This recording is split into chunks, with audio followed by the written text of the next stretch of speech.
Welcome back here today on the beautiful campus of Florida Panhandle Technical College. Another in our series of what's going on in the community. Today we have Alicia Clemmons, the brand new principal at Chipley High School, along with Thomas Horne, who is the incoming assistant principal, both having been in our school district for some time. When we come back, we're going to talk to Ms. Clemmons and Mr. Horne about just that, about our high school, our educational system here in Washington County, some of our challenges, some things that you as a parent or a student should probably be aware coming into this brand new school year. When we come back, we're going to talk about all this and more, and we will be right back.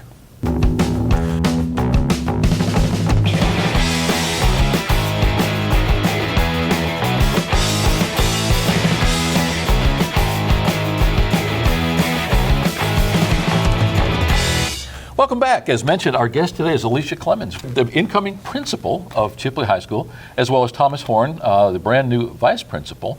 Thanks very much, first of all, for taking the time this morning. I know that this sometimes can be a little disconcerting for the very first effort, and I think that after we're done today, I think you're going to find that no blood will be shed. It's going to be pretty interesting, and going forward, I'd really like for you to come back as often as possible. Mm-hmm. So we would love to come back, and thank you for having us today. You. Well, first off, I would like to say that I'm really happy about being the principal at Chipley High School. I'm an educator. I've always been an educator. That's always first. I've been in this district for 14 years. I taught middle school science, 7th and 8th grade science right there at Rolac Middle School for, I would say, 10 years before becoming assistant principal at Rolac Middle School. I was there for 2 years, and then I was at Chipley High School for 1 year. And I've been afforded the opportunity to be the principal at Chipley High School. So you've paid your dues.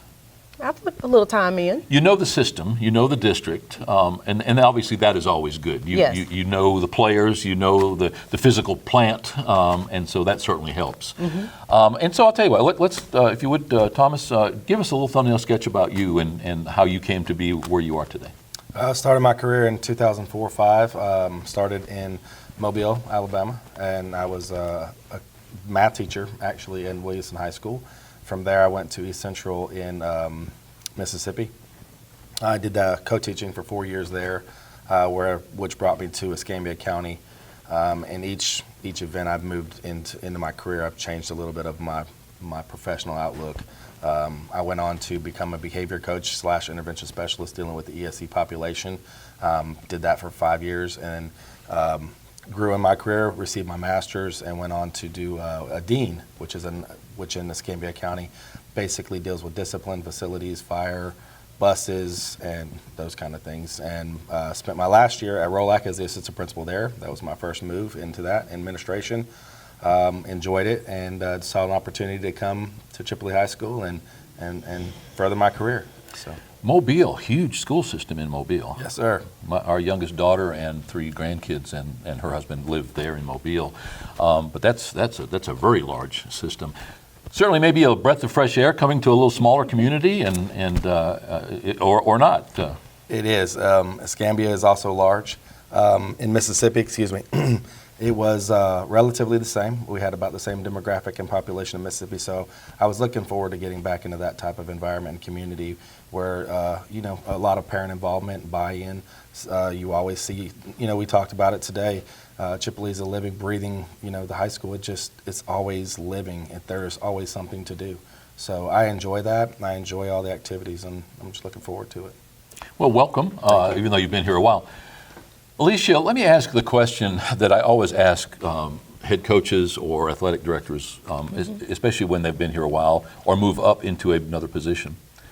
To what do you attribute the high incident of high-performing scholastic students, high-performing sports students, high-performing, almost overachieving types that we get, little old Chipley, here in the country, and yet year after year after year, and of course we see it here at the Technical College because we have a lot of incoming dual enrolled students or graduates who then come to the Technical College. To what do you attribute the fact that little old Chipley generates that much quality in the way of students? Well, to me, I have to go back to the parents.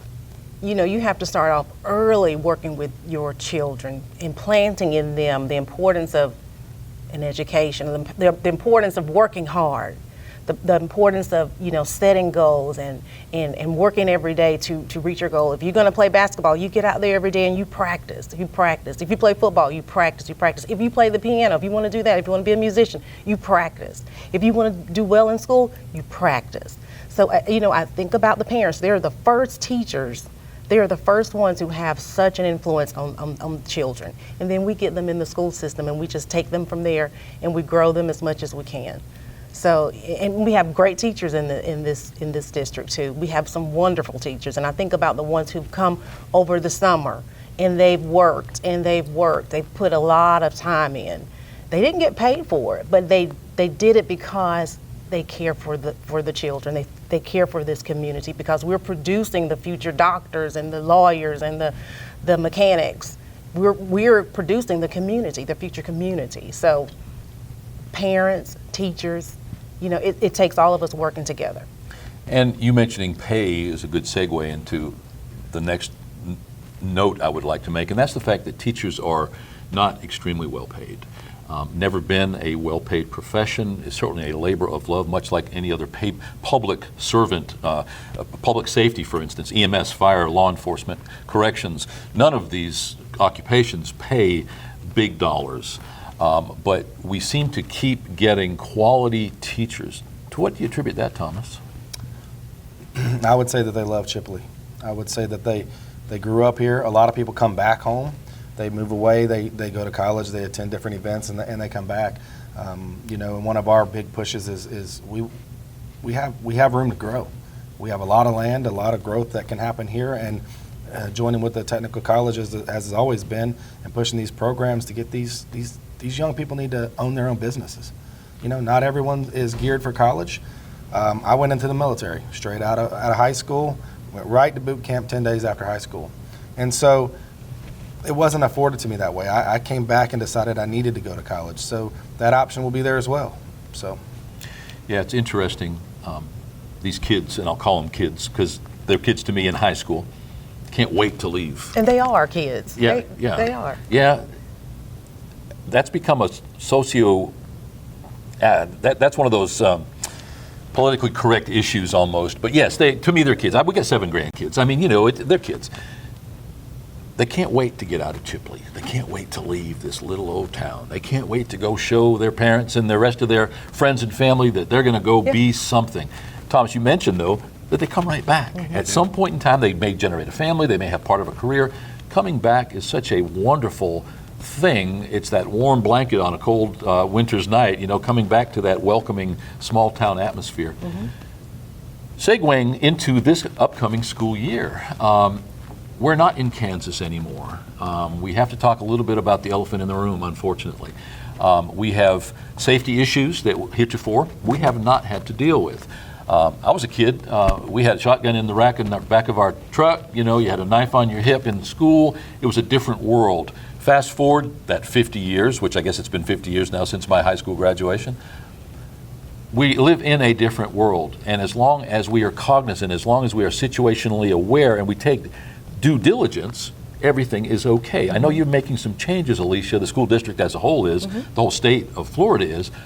What things maybe rise to the forefront that people, parents and students in this case, should be aware coming into this new school year? What kind of changes are we looking at that deal directly with that safety piece? First of all, I do want to say that safety is first. We have to make sure that our students are safe. And we have made a few changes. In our school, we've made some changes. We've sat down with the teachers. We've sat down together. We've sat down with the office staff, with coaches, everyone, just to talk about what needs to be done differently to ensure that our students are going to be safe. And so when we sat down together and listened, these teachers are with the students every day. They know what's going on inside of the classrooms. We know what's going on inside of the in the hallways. And even with backpacks, we've said that students may bring backpacks. Of course they can bring backpacks, but we would suggest that they keep their backpacks inside of their lockers throughout the day. And then for the most part, they'll only need a binder. Most of the classrooms now are set up where students don't have to carry books. Their books are kept inside of the classrooms, or we're using digital Google Classroom. And so we've also looked at, giving them extra time to get from one class to the next class. It's So that they can visit a locker? so that they can go to the lockers. And again, it's about safety. It's keeping students safe. It's, with some teachers, they even say, with the backpacks, they pile up in the rooms, and it can be a hazard trying to move around inside of the classrooms. So, we're listening to the teachers, and we really feel that it will make a difference on our campus. Nobody likes change. Right. That's endemic, no matter what your age, no matter what your station in life, no matter what your profession. Nobody likes change. So will be a little bit of heartburn, I guess. We'll feel a little bit of that. Thomas, coming into, you are the enforcer. The assistant principal typically is the disciplinarian. Not to say that the principal doesn't shoulder a bunch of that, but I know that traditionally most schools, that assistant principal, by default becomes that authority figure, and sometimes you're that first line of defense. What issues do you find yourself facing in your coworkers who do your job in other districts? What do you find that you're having to deal with today that you didn't have to deal with maybe just a few years down the road? Just getting to know students on a better basis, getting to know their families, getting to know the environment that they come from, and what makes them tick. A few years ago, you could go out and coach a football team and know of the players, but not know of the players. And now it's different. We really need to get inside them, the minds of these young people, and find out what's going on with them. How can we help? So it's building that relationship. Mr. Newsom, our former principal of Chipley High School, he preaches it day in and day out. Get to know your students. That is the number one thing. Mr. Taylor supports that 100%. Ms. Register with safety, she does as well. We have to get to know these people. Me being new, that's a task for me. I know that that's an upcoming challenge. I met it last year at Rolac head on. So I think it's just shaking hands, introducing yourself, looking people in the eye when you're talking with them, saying, "Can I help you? I noticed a drawing on your notebook. That's an awesome drawing of Spider-Man." And there are other things that we notice. So it's just paying attention and being aware of your surroundings, and as well as the lockers. I graduated from Mosley. We had lockers. We had to share lockers. We had 2 people in lockers. So a lot of times, I don't recall being late. Now, it was a long time ago, but I don't recall really being late to class. And we carried our books. So I love the fact that we're looking at this, and I know that's part of the dynamic of what we're doing, but we made it through it pretty well, and here we are, and we're sharpening minds. We're sharpening this all. So. Well, they say if you see something, say something, but you can't do that if you don't know that person with whom you're interacting, as you point out. If you don't know that student who's in sports or in theater, or just a student that's part of the student body, having that familial knowledge, having that family atmosphere certainly has to make it easier. Alicia, from your point of view, you've got lots more paperwork, you've got lots more systems and rules and regs in place because of this school safety piece. We were fortunate. The governor gave a pile of money to the school districts, all 67 counties within Florida. We were able to get SROs on every campus. You both have worked on campuses, I'm sure, that have not had an SRO or full-time SRO. Correct. Talk a little bit about the importance of that SRO. I'm telling you, even with the SRO also develops relationships with the students, and it's very, very important. Fortunately, I have at Rolac Middle School, we had an SRO when I was there, and we've had an SRO at the high school. So I've been able to work with one for the years that I've been an administrator. But SROs, they want what's best for the school, and they want what's best for the students. We work together. It's a team organization. We're all working for the same cause, and that's to make sure that our kids are safe and to make sure that our students are learning in a positive environment. SROs are very, very important. I know we're dwelling on safety, and we're going to get off of it here in just a second, but it's sort of a darn if you do, darn if you don't. You're in a no-win situation. If you institute policies which may be looked at as a little harsh, a little overbearing, you're going to take the heat. But were something to happen, it's going to be a whole lot worse. So if you don't take precautions, you're going to be darned, and if you do take precautions, you're going to be second-guessed, armchair quarterback, Monday morning quarterback, whatever you want to call it. So best of luck to you on that part of it going into this year. I know that you guys have put a lot of time into it. I know that there's a concerted effort within the district, certainly, with Ms. Register in that new position just recently. On a statewide basis, there's more of a focus, more of a magnifying glass on all of that safety. So we're not finishing up our conversation yet, but please feel free to come on the show regularly. Let's talk and brief people on where you are with that safety piece, things they should be aware of. More importantly, give them the peace of mind of knowing that they no longer have to wonder, wow, are they paying attention to this or this or this? You were going to say something? You know, and giving a shout out to Justin Jenkins, he is the head of the SRO community for us. I can call him at 2 o'clock in the morning and say, hey, I noticed something on Facebook. He's going to answer my call. He's going to return my call. The sheriff supports the SRO community. It is a community program. In Mississippi, we didn't have it. We waited on first responders. We had a couple instances where we did have to wait. So I'm thankful they're there. They're readily available. They're at class change. They talk to our students, and I know the sheriff has also been supportive of even letting the guys coach and the ladies coach. So it's been a great relationship with them, and I look forward to continuing that with them. Anything you want to add to the school safety piece before we move on? Well, just to touch on what Mr. Horne said, we've had safety trainings with the Sheriff's Department. They've just worked with us and last year, this year, and we're blessed to be in this district. We are. It is a blessing. It really is. They have certainly brought forth the tools necessary for you to do whatever that next step is. They have financed it. They have put those tools in your hands. So now it's up to you. Fortunately, you have this huge support system, which is that umbrella for that school safety piece. Absolutely. Let's talk a little bit about school resources. Just last year, we were able to fortunately get the half-cent sales tax in Washington County passed. That happened just before Hurricane Michael struck. Yes. When Hurricane Michael struck, we found that our Walmart was one of the most used Walmarts in Northwest Florida. To the east of us, theirs were closed. To the south of us, theirs were closed. At this point, it looks like we're verging on $1.2 million per year that half cent will bring in to our school district. Initially, I think it was forecast to be around $900,000. So it's certainly a little bit more of a windfall than we thought. But what we've been able to do with that money is the real story. We talked a little bit about textbooks versus one-on-one devices. Are we at the stage now where every student does have access to a device? In our school, yes. In every classroom, there are devices. When students walk in, they know that they have a laptop that they can work off of.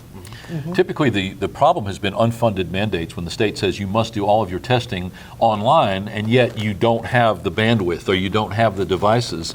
Put you behind the 8 ball, and there's really nothing that you can do. And typically, you're going to be dinged by the DOE because of it. In this case, we do have those resources. Mr. Taylor took us on several tours of KMS when it was being built. If you go into the mezzanine and see those long runs of fiber optic cable and the cabling for all the computer systems, I mean, they're bundles bigger than you can put your arms around. It's just amazing. Having built that school with connectivity in mind makes a big difference. How do you stand within your school right now, Chipley High School, with your connectivity and your bandwidth availability and so forth? Right now, we're in a good place. We're in a good place. With the testing that was done towards the end of the school year, we didn't have any problems with that. Everything worked like it should. And I would like to say that we're getting new boards in our class. 3 new boards we've gotten so far, and we'll be getting more throughout the school year. Now these are the large screen TV-looking boards. Clear touch correct. boards. Yeah. We have some of those on campus here, and I'll tell you what, I want one in my living room, to be honest with you. That would be nice. Mr. Gohagan, Dwayne Gohagan has done a great job of getting us prepared with that. They're, again, just as we spoke about the SROs, they're at the drop of a hat. You can call them at any time and say, I have a need, and they're going to do their absolute best.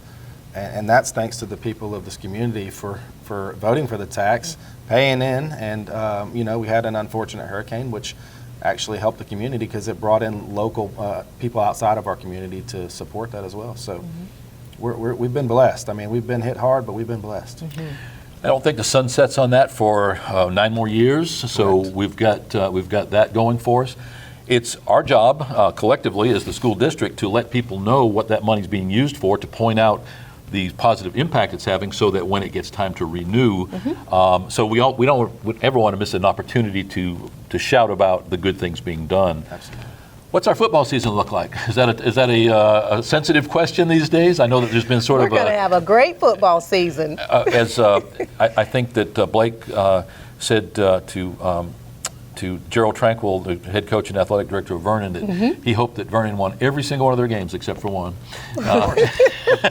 Yes, we want to win our Chipley game, and we're rooting for Vernon. We're in the same district, so we want all of our teams to do well.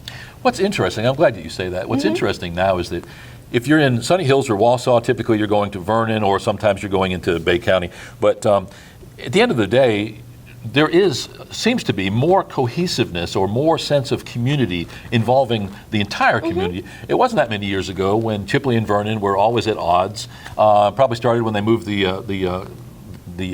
county seat and the courthouse from Vernon to Chipley. That goes back a long way, but you'd be surprised how many people are still fighting that battle. But yes, we do seem to have that sense of community, and when the Vernon-Chipley game happens, regardless of what campus it's on, there just seems to be almost a homecoming atmosphere. Right. We're Washington County. We're Washington County School District. Our job is to support every team, every organization, and be a part of that. Do we want to win against Vernon? Of course, that's our school against their school. Are we going to support them in any way possible? Absolutely. Mr. Revere, the principal over there, will do anything we can to help them and support them. Miss Becky Dixon over there, Doc Peterson, anything that we can do to help them, we're absolutely going to do it. We talk about this daily. It's our community. And if they have a need, we're running to help them. And I know that they would do that for us. So is there competition? Absolutely. We're looking forward to football right now. We have it going on outside right now. So Coach Wilson and his staff, we've hired some new people, Yes. and we have some new coaches out there as well. We're excited. We're excited. There is a difference in the atmosphere right now. The culture and the climate of our school has changed a little bit. There's a pep in the step. Again, a touch on all the teachers that have been there. Yes. I walked into a room when I first got over there and got hired, walked into a room and the heat came out of the room. I had to shut the door. I thought I was going to pass out from a heat wave from all the people in there excited about Chipley High School. And they're still there every day. It's And amazing. I think that was probably the week after school got out. It was They this were already summer, back, ready to go. volunteering. Yes, Ready to absolutely. go. That was one of our meetings that they had in. Well, and again, going back, we referred to the fact that teachers are not extremely well paid, and yet they have that love, they have that Passion, that's passion, correct. and they in themselves are overachievers. And we're always striving to get a better grade for our schools each year. We're always striving to put those kids into the workplace, whether it's four-year college or technical subjects. It doesn't make any difference. We've been here long enough now. We were on the beach for 30 years, Panama City Beach, but we've been here now going on 15. And now we have shot those kindergarten graduates who are now graduating from high school. And to see that progression and Yes. watching them throughout, theater performances and football and basketball and volleyball. And we don't have family here, yet we live here. We could live anywhere we wanted to. Sometimes we'd like to move closer to some of our grandkids, but we really love Washington County and especially Chipley where we live now. Is there anything else? We've been all over the map here, and I want to go ahead and make a break with this particular segment. Is there anything else either one of you would like to offer to wrap us up? Well, I just would like to share the goal and the vision that we have for Chipley High School is that every child will understand that he or she has a purpose. And we want them to be able to set goals. We want to teach them how to set goals. A lot of times we say we're going to help you, reach your goals, but they need help with that. And so we're just wanting to make sure that every child, when they do graduate, is a prepared graduate. That means when they finish school, when they finish high school, they're ready to go on that career route, or they're ready to go on that college route. Whatever it is that they want to do, we want them to be prepared. We want them to be prepared citizens because they are our future.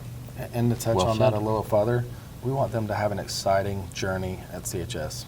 that's the goal. I had a great time in high school, and we don't want to lose sight of that. We want them to enjoy that and have a great time. We're still in the works of even the first day opening segments, so we're excited, and we really want to do some things for seniors and change it up a little bit and have a little more pride instilled back in the community that hasn't been lost, but the hurricane definitely took us down a little bit, and people need to have a little bit of fun.